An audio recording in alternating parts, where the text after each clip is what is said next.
हे वेलकम माय डे. तर सकाळी सकाळी साडी वगैरे घालून आम्ही आलो होतो कुंकवाच्या कार्यक्रमाला. तर कुंकवाचा कार्यक्रम कोणाचा होता ते सांगते, पण त्याआधी ही कविता ऐका. अनिल तू कोणाचा कोणाचा जवाई इंदापूरच्या मामीचा तुझे प्रतीक चिसोका आमची वैभवी.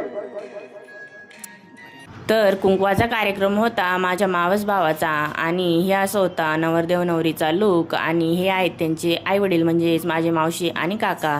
तर असं छान जेवण करून आजचा कुंकवाचा कार्यक्रम पार पडला. आणि हे छान असं तिकडून गिफ्ट्स होते, वरमाई आणि डबे वगैरे हे असतात. नंतर सांगलीला आलो होतो. सांगलीला आहे ना माझे सासरे खूप दिवस राहिलेले, म्हणून ना ह्या देवीचं दर्शन घ्यायला आम्ही येतच असतो. आणि इकडं आलोय म्हटल्यावर दर्शन घ्यायला यावंच लागेल. इथं रेणुका मातेचं मंदिर आहे, खूप छान आणि शांत वातावरण आहे या मंदिरात. मग दर्शन घेऊन घेतलं आणि वाटेतच आजी बाबांचं गाव लागतं, म्हणून आजी आणि बाबांना भेटून घेतलं. आता आजी बाबा म्हणजेच माझ्या मम्मीचे मम्मी पप्पा, त्यांना भेटलो आणि असा छान सनसेट एन्जॉय करता करता घरी पोहोचलो. चला भेटूया नेक्स्ट व्हिडिओ.